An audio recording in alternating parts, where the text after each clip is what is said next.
Business with a servant's heart. Welcome to the podcast. Inspiration, motivation takes. Listen to the podcast. We're all about to talk about life. Our guests will share their life story.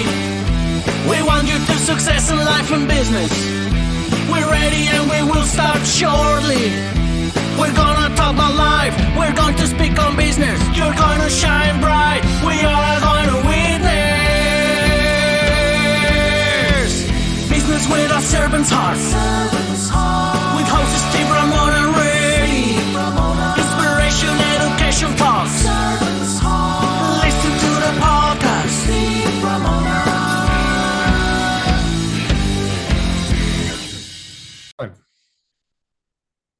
Welcome, everyone, to Doing Business with a Servant's Heart podcast. I'm your host, Steve Ramona. I am so thrilled to have you join us today. This podcast will be dedicated to exploring the idea of doing business and doing life with a purpose, to make an impact and a difference with a servant's heart. My guest, and especially my guest today, is going to motivate you, inspire you, and educate you on how you can do more service, how you can make impact and change. It may be through you, maybe through somebody else, but we want to focus on that. Here's your call to action today, audience. Think about how you're going to serve yourself and others today and what impact you create today. And again, the key word is today. I still talk to people, man, I heard your podcast. It's so good, but I still haven't served. Make it simple. Go call your partner, your business partner. Go call your wife, husband, best friend, or send it whatever. It could be as simple as that, or give $1 million to your favorite nonprofit. Just go uplift people and bring them value. I guarantee you, because I know my guest is going to talk about this, it is so much fun and so exhilarating because I get to do it every day, and so is my guest. Our podcast is sponsored by Pantheon Alliance. Imagine being part of high-income entrepreneurs and business leaders to create a world-changing thought leader platform to help grow your business. For more information on Pantheon, just reach out to me and I'll get you all that great information. So with that being said, I want to introduce our guest. He is a unicorn in the coaching. And not that he cares, but he cares that you succeed. Love coaching. Like anything in the world, there's great coaches and not so good coaches. There's great dentists, not so great chiro. We go across the board. But learning about my guest and what he does, it's all about investing in you, but you've got to do it yourself. So with that being said, let's welcome Andrew to the show. Andrew, welcome. Hey, thanks for having me, Steve. It's an honor. Why are you so passionate about helping people be better in their life? Well, for me, it would be anything other than integrity, to share that it's a calling. Like, this is the way that I know that God has put me on this planet to actually help people live a higher level of strength. And so I believe that someday I'm going to face my maker and he's going to say, what'd you do to help so-and-so? What'd you do to help so-and-so? What'd you do? They're all going to come in front of me. And I'm going to say, I asked the questions that no one else would ask, and I did for them what no one else could do. Yeah, I remember our first conversation vividly. I'm paraphrasing, but you said, when I see my maker, I want to have that legacy of helping people. Right. One person, and I said, okay, he's got to be on the podcast. Mm-hmm. Now, calling's an interesting word. Some people get it, some people don't. Maybe purpose or why could be another verb. How do you help me or somebody find that calling? Right. Well, everyone is trying to climb a mountain of some kind or another. They have big goals. They're trying to find, what is it that once I reach the peak, then I will have made it, right? And what I find is that some people are climbing the wrong mountains. And some people don't even want to climb mountains. They actually want to, free dive and go the opposite direction, below sea level. And they're doing it because they want to find something that once they get there, they'll know it, right? And that's working off of childhood programming, beliefs, and things that you've been holding on to for a long time. So what I do is we figure out, okay, what is the current model of the world you've been working with? What is the current programming? And is it serving you? And if not, then why don't we go beneath the surface and do the deep work that no one else has ever been able to help you do, so we can decide if you really want to climb mountains or not. And so that's what I do. We go where no one else goes, and we find out, what are you really trying to do? And do you need to do this in order to get what you really want in life? So that's how it works. See, I love that about you because you're not trying to change me. You're trying to grow me. That's probably Yep. the wrong English, but make me grow by what I want to do, not what you tell me you need to be a coach or a plumber or whatever. You go deep down and find out what my really calling is. Yep. How much is that an impact for somebody when they find that calling? Well, it's freeing is what it is, because they don't have to chase anything or anyone anymore. And they are now being pulled. And you don't show up to work because you have to. You don't show up in your relationship because you have to. You don't go support your kids because you have to. You start doing things because there's no other way. It's like, this is it. I don't even have to choose. I don't have to do it because I want to. That implies the choice. It's like I've given myself over to something so much greater than myself, and decisions have already been made for me. I will do this. I'm all in. You just do it to do it because you just becomes part of your life. I'm in. Like, why do you breathe? Because it's Yeah. life. Why do you serve? It's life. Why are you building this nonprofit? Why do you sit down with people for free and coach them? What do you mean? This is my life. This is how I live. You display that all over. I can't think of that word because when I first met you, that's why right away I asked you to be a guest because anybody can do what you do, but like I say about me is you take the actions, which I love, and a lot of people don't, and that's what kind of gets their NLP all screwed up, and I'm Mhm. all over the place. Talk about NLP and how you bring that into your program. Yeah, so NLP is neuro linguistic programming. Neural is your brain. Linguistics is how we make meaning of the world, ourselves, and everyone in it. And then programming is just a word that they picked up because NLP was developed in the 70s and computers were coming out. So they just said, how is your brain become wired and programmed to believe what you believe and do what you do and not do what you don't do? And if we can figure out how all that was built, then we can just reverse engineer it. And we can change your entire belief system and your behaviors so that you can be getting results that you've never gotten before. So everything that I do is based in my training of NLP, which has been called the science of success. That's mind. Your mind is a it's a bad thing to waste. I don't know what that phrase is. I'm older, so used to say that all the time. Yeah. But tied with NLP and all this and mindset is belief. How do you cultivate that in somebody that's like, I can't do it, Andrew. Andrew, I can't do this. I can't do that. We can do anything we want if, again, we put our mind to it. How do you cultivate that belief?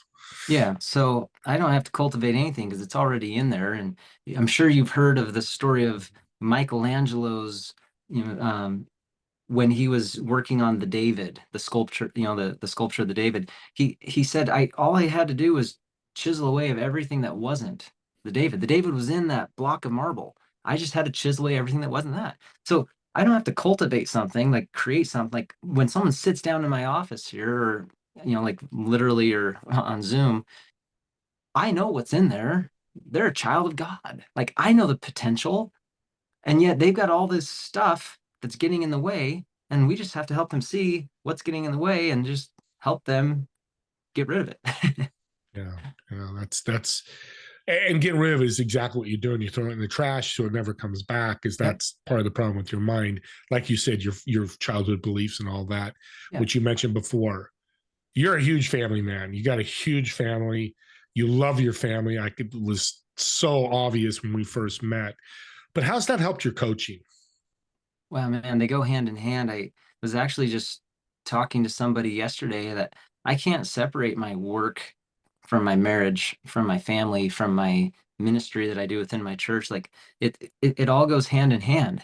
If I'm teaching a principle here and I'm not living it at home, then I'm a hypocrite. And I just show up and I love and I use the tools and I don't use them because a lot of times my kids and wife don't want to be coached, but I just like I am always in check. Like, am I living at home what I'm helping my client here understand? So they're inseparable for me. What's the challenge for people with mindset and NLP and all this that you can help them recognize to get past to be better?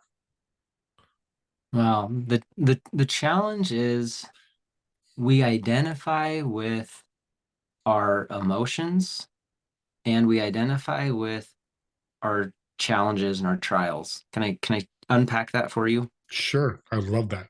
All right. Somebody says, I am depressed.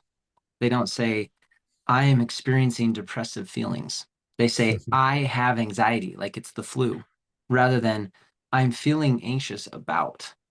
Okay. So those are two things there. People say, I am divorced, not I learned how to be a better spouse as I went through a marriage that didn't work out. Or they say, I am bankrupt, as opposed to saying, I'm getting a chance to start over and figure out how to really take care of my business. So we identify with symptoms, okay? Negative emotions, right? Depression, anxiety.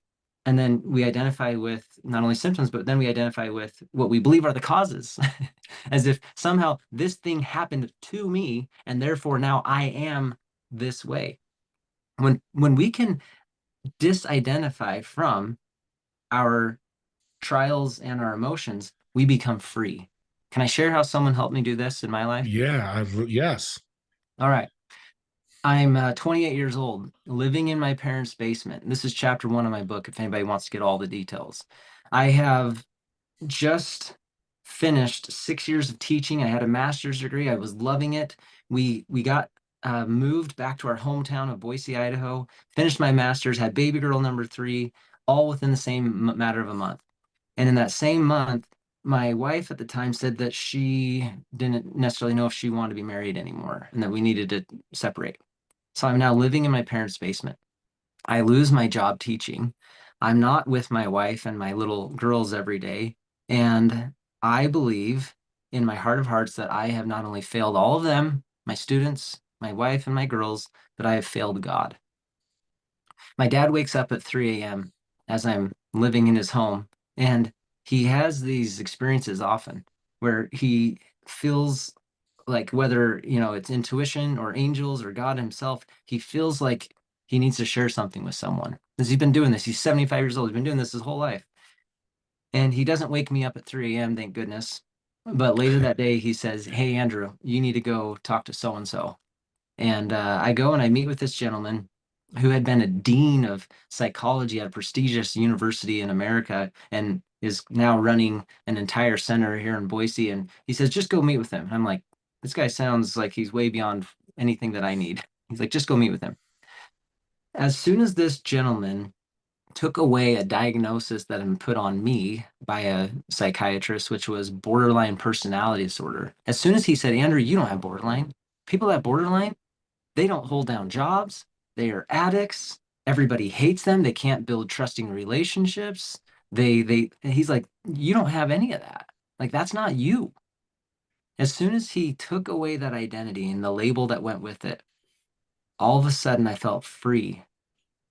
And we so easily label ourselves based on our trials, challenges, diagnosis from well-meaning professionals, as well as the emotions that we carry, that they become damning to us, hindering our growth and stunting that process.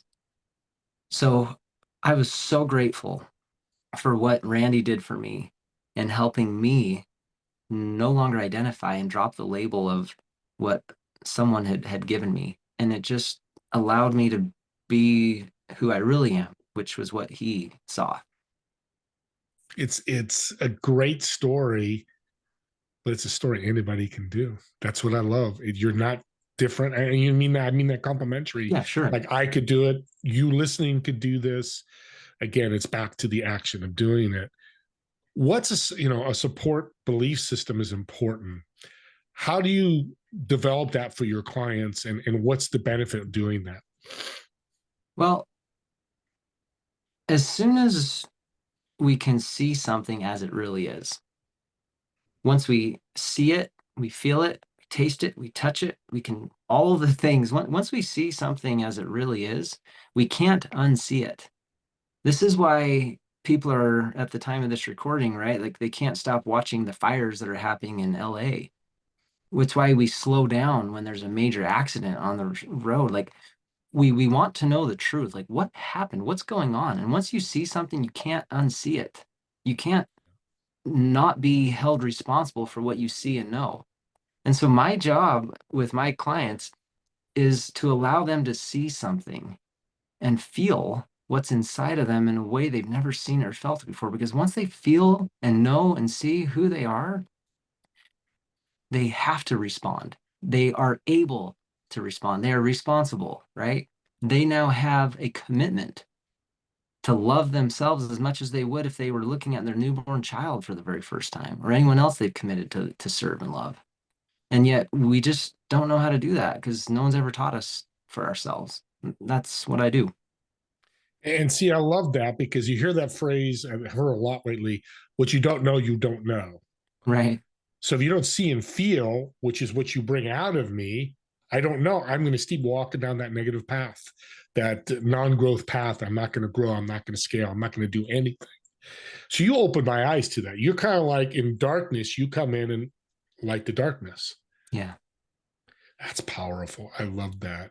And that's why the family ties in, because you can make, I think you have 8 kids or 7. You have We have 7 and a dog, 7. and he's 3 years old. So yeah, we've got You 8 got kids. 7.5 kids, maybe. Yeah. So Yeah. you see that, especially how you need to, the belief system, communication, which is a big part of this. What is, how can I say this? What's a piece of advice you're giving to somebody listening right now or listening in the future and goes, it all sounds good, but what's my first step? Because everybody wants to jump to Google. Yeah. I'm going to go to YouTube and go, I'm going to be an NLP. No, don't do that stuff. Go to Andrew, go to an expert. What would you tell them? Well, I guess I'd need to ask them a further question, and you can Okay. we can role play here, and Yeah, you can let's do pretend to it. be this person. Okay. What I would say is, what do you want? I can't tell someone what to do or where to go unless I really know what they want. So, what do you want? I guess that's the first question then that we need to have answered. Like, what do you really want? And that's where the calling comes in, because my calling is I want 1 million people to see Doing Business with a Servant's Heart message, not just the podcast, but that message. That's my calling. It's come to me, it's prayed and done all that. So now we have my calling. What's the next step? Well, let me tell you how you're different than most people, okay? Okay. You know exactly what you want, and you're moving toward getting it. Most people that are driven, they are moving away from what it is that they don't want.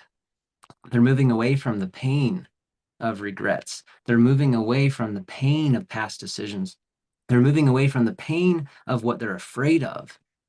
And they say that this is what they want, and they're moving toward this, but what they're really doing is they're moving away from what they don't want. And wherever our attention goes is where energy flows. And wherever energy is flowing, that's where things are growing. And so then people end up getting the things that they're moving away from because that's where their attention and energy is going. And it becomes this self-sabotaging cycle. And once we get in it, we can't break it because we don't have the right tools. And so I want to applaud you for knowing what it is you want and moving toward it, whereas most people are moving away from pain as opposed to moving toward pleasure. So getting clarity on what you want and then asking yourself, am I moving away from anything that I don't want? And if so, how do I break that pattern? So that's where we start. And that's where you come in and breaking that pattern. So you just enlightened me, and the audience, I hope you're enlightened big time. I didn't realize this, but you hear people, and I used to say this until I've changed my mindset, is something happens in the morning, oh, it's going to be a bad day. Everything's going to fall apart because I lost my keys. Yeah. For example. That's just so not NLP thinking, probably the wrong way to say that, but that's the opposite of what you're saying is, yeah, you lost your keys, but guess what? I get to serve Andrew today on the podcast. I get to send $50 to who, whatever. Changing that negative to positive energy. Is that what you're doing too? That's what I'm hearing. Yeah. Well, I mean, we're all creating. I hope that we lose some listeners right now. I hope that what I say, someone's like, oh my gosh. Like, as you look at your data on this one, I hope you see all these people that drop off. Because the ones that stay, they need this. Okay. This is what's so fascinating. Your life as it sits right now, looking at it in the mirror, is exactly as you have created it to be in your mind. And what's come from your mind is what's coming out of your mouth. You have said these things, you have thought them, all of your actions and your beliefs. It is literally a creation of what you have believed to be true about what you deserve. And most people don't like to hear that. And so I hope that everybody drops off, and the one or two people that stay listening, they're like, okay, he's punching me in the face with something that I really need to take a look at. Here's the big message: is it can be corrected by someone like you. Well, and I'm not correcting it. I appreciate Well, and I accept and receive, but what yeah, I'm doing is I'm showing everybody something that they've got inside them and something that they're doing. And now they can make a new choice. Like, we're giving them enough information to have something different. The resources are already inside every single one of us. I just press the button and turn it all on. yeah, yeah. You're making me think of my guests that have incredible stories, like Alfonso spent 32 years in jail for a crime he never did, Wow. 5 years in solitary. But his mindset when he came out, he's the most grateful guy in the world. To me, I don't know if I could do that. I think I could, but a lot of people be pissed at the world and go, Yeah. you suck, world. Right. And we wouldn't really blame them. You shouldn't feel that way. And he just told me, I'm so grateful I can look at the sunrise. I'm like, holy mackerel. That's what you're saying is we get stuff thrown at us every day in this life. It's how you handle it is part of this whole journey, right? That's right. And so if you don't like what you see in the mirror, you need to start speaking about it differently. You need to start feeling about it differently. You start doing different things. And if you can't, then that's fine. You know what my computer that I have right here can't do? My computer can't send astronauts to outer space. And I don't blame the computer. But if I wanted to send astronauts to outer space, I would go and get the right tools and the programming to make it happen. And so it's not the computer's fault, just like it's not your mind's fault. You are who you are because of everything that you have unconsciously decided to be true, and you're not even aware. And if you're like, well, I know what my problems are, yeah, but those are presenting problems. For every 1,000 coaches and counselors and therapists that are hacking at the leaves and branches of change, right? Presenting problems, there's one or fewer striking at the roots of transformation. Your problem isn't your marriage. Your problem isn't your addiction. Your problem isn't your income. Those are presenting problems. That's the leaves and branches. You have deep rooted problems that no one's ever helped you identify before. And once we get to those, we can literally wipe out our hard drive and install new programming to get you something you've never gotten, to feel something you never felt, and actually believe what everyone else has been saying that they see in you. So well said. This has been incredible. We're getting to the end here, which I'm not surprised. I knew this would fly. What's one last thing you'd love to leave the audience, a tip or a piece of advice? So Jesus said it best: whosoever loseth his life for my sake shall find it. And if you're trying to find yourself, go out and serve somebody. Like you said at the very beginning, you've been saying this forever, right? Like, if you're stuck and you know that there's something, everyone says, the only thing getting in the way of me and everything I want in my life is me. Like, great. Then get out of your own freaking way and go serve someone. And in serving someone, you're going to find something in you that has always been there. And the more you do that, the more will light that part of you up. And then you get the right help and we'll take away all the stuff that isn't you. And you're going to become on fire. You'll find that mission and that calling in your life. And you'll know exactly why you're here and who you're meant to serve as you continue to do so. We are so aligned. An audience, Andrew made it sound simple because it is. The hard part is this. I have a big old one on top of my shoulders that gets in the way. What a fabulous show. Unbelievable show. Let's end with some fun. You ready to do a little improv? Absolutely. Let's go. So I got a reservation in a restaurant for you, table of 4. You obviously will sit in one of the chairs. Who would you invite, dead or alive, to those chairs? Why? And most importantly, what food would you order? So I have 3 people or 2 because you're with me. We'll go 3 other people because I'd love to be there. Okay, you get so as a table. We've got We 5 table chairs. You're 5. coming. We just add another chair. Yeah, because if you're giving me the opportunity, you're invited. I right? love it. You're First time I've invited. ever heard that. So that's a checkbox for you. There we I go. love I'm it. here. I'm serving you. You're giving me this opportunity. I'm bringing you, and I'm I bringing love my it. wife because Another anybody chair? that I want to spend time with, I want her to have this experience with me because we're going far together. Yeah, it's beautiful. So it's you, it's my wife Shari, and we're gonna bring. It sounds so cliche, but we're bringing Jesus. If I get to invite Amen. anybody to the table, we're bringing me, you, my wife, Jesus, and we're gonna let Jesus invite the last person because he knows who we need to be talking to more than I do. And what are we gonna eat? We're gonna eat loaves and fishes. That is one of the best answers. I've done this question 180, 190 times. One of the best answers I've ever Yeah, because heard. he'll I multiply love it. it. We'll have loaves and fishes Yeah, forever. we won't worry about food for a while. That's right. Well, again, awesome show. I know people listening are going, okay, I got to talk to Andrew. How can they connect with you?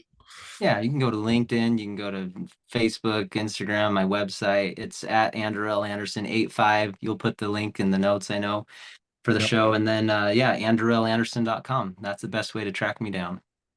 Thanks again, Andrew. You're a blessing, and I appreciate you so much. And audience, you subscribe to the YouTube channel, not for what you think. This is the servant's heart of me. I believe a podcast link is a gift. Why? Well, you're listening to this and listening to Andrew going, hey, my best friend is struggling. He could really use some help. Well, you don't have to introduce them to Andrew if they're not comfortable. Go, here's a podcast that Andrew was on. Share it with them, have them watch and listen 10, 15 minutes. If they go, man, this guy's unbelievable, then he'll connect. And guess what? Andrew, he becomes a client of Andrew's, or Andrew gives him a piece of advice and it changes them or helps them. You gave the gift of life. I know people look at me and go, I seriously, because stuff like this will change people's lives. So look at subscribing so as you get new shows, you can share those as gifts. You got a whole bucket. I got 600 gifts you can give away. And guess what? A servant heart will always give gifts like that, a resource to help somebody grow. And that's what it's all about. And Andrew can definitely help you do that. With that being said, me and Andrew want to thank you all so much for watching or listening to this podcast. And we'll see you all in the next episode of Doing Business with a Servant's Heart. Have a great day, everyone. Be blessed.